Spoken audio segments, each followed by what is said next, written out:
I just got the new GoPro Max 360-degree camera, so I wanted to see how I could integrate its footage into an autopilot video. This footage is inside the car from my GoPro Hero 7, which is the first point I want to make. I already know that the Max will supplement in-car footage, but it won't replace it, as you'll soon see. Everybody wants to know when Autopilot can handle roundabouts, and this is one of my test cases. Version 10 is the first time Autopilot correctly enters this roundabout, but then it accelerates way too fast for it, so I take over. Even with the handling of this Model 3, anything above 20 miles per hour really throws the car around, and it doesn't give you enough time to react if Autopilot wigs out and drives towards a curb. And Autopilot does wig out. It's the main reason I always keep one hand on the wheel.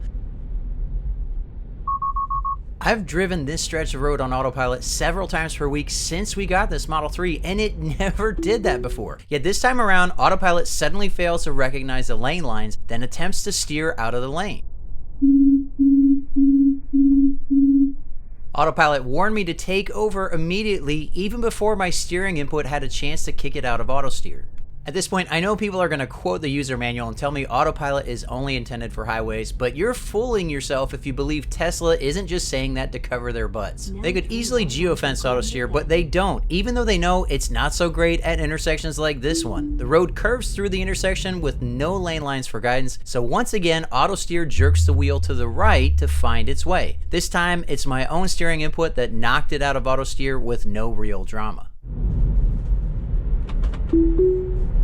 We're finally coming up to a point where I think the GoPro Max adds to what we can learn about autopilot behavior. Navigate on Autopilot is intended for on-ramp to off-ramp use, so I always activate Autopilot as soon as I can on an on-ramp. Notice how the max speed is automatically set to the speed limit of the highway I'm entering. That doesn't mean that it will drive that fast on the ramp. Autopilot attempts to drive at a speed appropriate for the curve, and in this case, it does so very well. I have the Max mounted on top of the car to give the best 360-degree view of the traffic Autopilot needs to navigate. This merge presents no issues because there are no cars in the lane it's merging into. If you look at the dash view in the upper left for a moment, you can see that the car in front of me is limiting my speed, but the Max footage shows how much faster the passing lane is traveling. With my speed-based lane changes set to Mad Max, Autopilot quickly decides to change lanes. However, that white BMW is definitely moving at a good clip, probably faster than my 65 mph max speed. Autopilot quickly accelerates once in the passing lane, but I don't think that was enough. I'm intentionally letting Autopilot be a jerk as long as it's being safe, and I think it's probably being a jerk right now.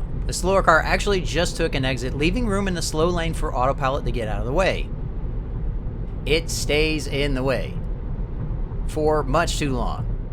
However, as soon as it signals, the human driver in that Mercedes decides to accelerate, which keeps Autopilot from initiating the lane change. Even though that Mercedes is clearly going faster than 65 mph, Autopilot slows down in the passing lane in order to slip behind. This has to be frustrating the driver of the car behind me as well as the drivers behind it. I can't tell whether this is Autopilot being impolite or being a genius, because as soon as I get behind the Mercedes, all traffic dramatically slows. The white BMW doesn't even attempt to overtake me at this point, staying behind the point where it would show up on the animation on the center display. But once traffic starts accelerating again, it comes right by me, and I wouldn't have blamed the driver for flipping me off. Autopilot has been doing this thing lately where it will signal 2 clicks, then do nothing. This is what that looks like. Notification of a speed-based lane change briefly flashes on the screen when this happens, but something makes Autopilot change its mind.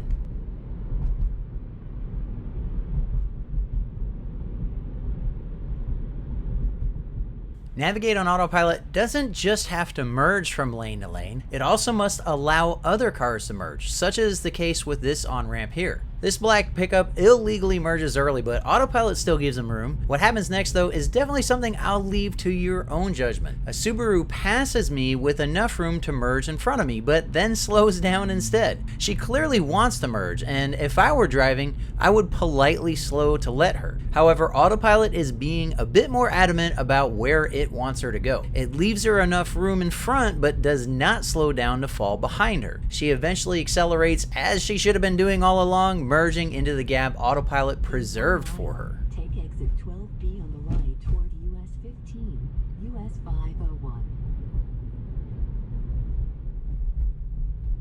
Navigate on Autopilot eventually took my exit just fine, but there was nothing interesting in that, so we pick up after I take the overpass to turn back around. I activated Autopilot as soon as I got in the lane that turns into the on-ramp, but it wasn't the on-ramp yet. I think that's why my max speed didn't automatically set to the highway speed limit, but tapping the speed limit icon takes care of that. Look ahead to the white box truck and the black pickup. That gap is where Autopilot is going to put me. This is one of those times where it behaves as well as I could ever hope it to, merging just like I would merge if I were doing the driving. Once again, traffic in the merge lane is going much more slowly than my set speed, so Mad Max decides to move over. Traffic is pretty fast in the target lane, but a woman kindly makes a gap for me as soon as the turn signal is activated.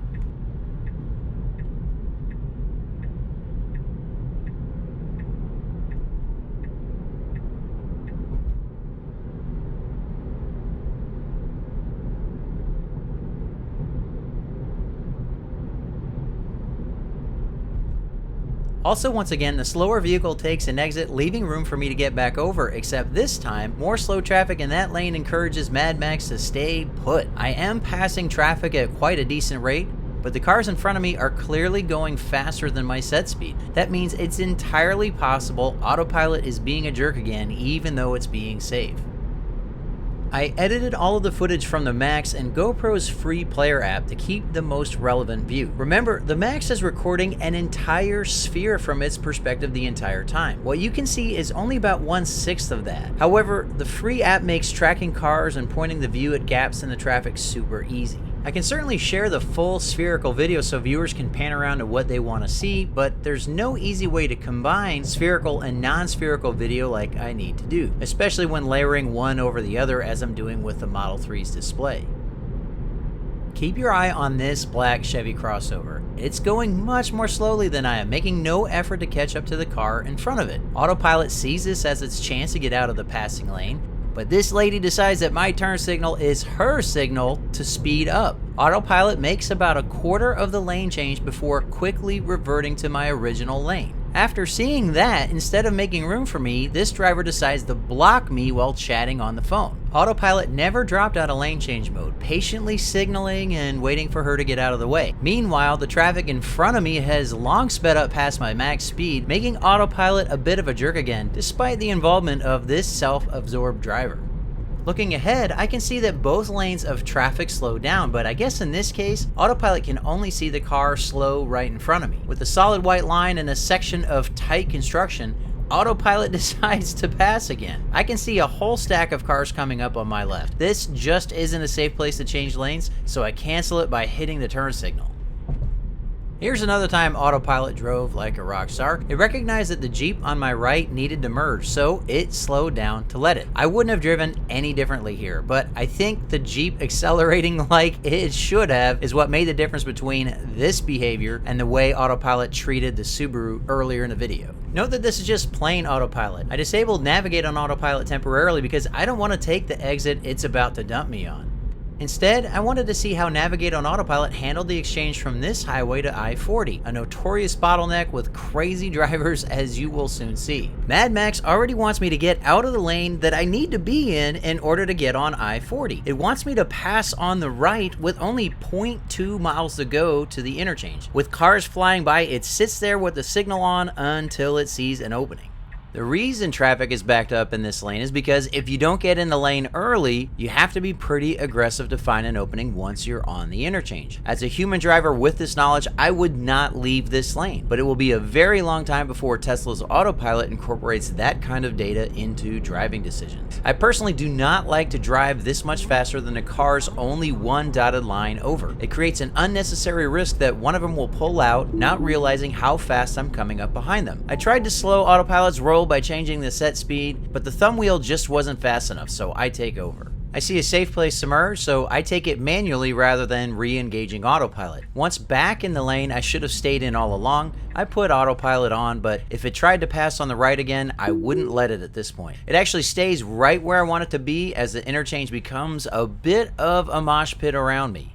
This is a good way to show some of the limitations of footage you get from a 360-degree camera like the GoPro Max. Just as with trying to flatten the surface of the Earth onto a piece of paper, taking spherical footage and flattening it onto a screen dramatically changes proportions. This isn't anything new to us in 2019, but the practical effects are sometimes easy to miss. In this case, I am nearly rear-ended by this driver who was on his phone, but this footage doesn't convey just how close a call it really was. Remember, I'm back on Autopilot, and version 10 is actually really good at driving very smoothly in this kind of stop-and-go traffic. In fact, it does a great job of smoothing the sudden speed changes of the car I'm following while still keeping up with the flow of traffic. So there's nothing that Autopilot did or could have done differently to avoid this near miss. In fact, most of the time, Autopilot does exactly what I want it to, whether it's in standard Autopilot or a Navigate on Autopilot like I'm showing in this video. It safely handles lane changes on its own, it takes most highway interchanges safely on its own, and it merges safely when needed. It is still very much a work in progress. But one of my favorite things about owning our Model 3 is how fast that progress comes. When people ask me if this level of software